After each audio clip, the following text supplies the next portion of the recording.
A pot of water is placed over a fire until it begins to boil. The function t of m equals 2.169 sine inverse of 0.132 m plus 0.77 gives us the temperature of the water T in degrees Fahrenheit and hundreds from the time 0 to 5 minutes. Awesome. Gross. Approximately how many minutes will it take the water to reach 100 degrees Fahrenheit? So this isn't so bad. We're going to graph this in our graphing calculator in y sub 1. Now, since the temperature is given in hundreds in y sub 2, we are going to graph 1.5 because 1.5 hundreds is 150.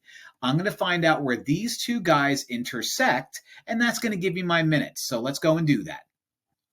Okay, you ready to...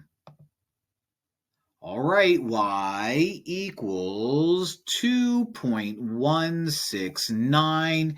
Inverse sine is second sine. There's my inverse sine. 0.132x.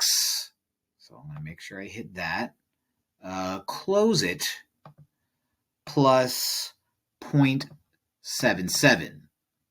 The other graph that I said I was going to make is going to be 1.5.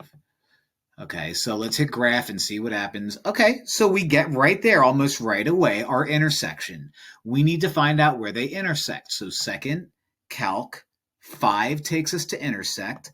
Let's move just to the left, enter, and just to the right, enter. Hit enter again, and we get 2.50183, blah, blah, blah, blah, blah, blah. So x is going to be that 2.5 answer. Let's go back and circle it. All right, 2.501 stuff is going to be 2.502 once I round it.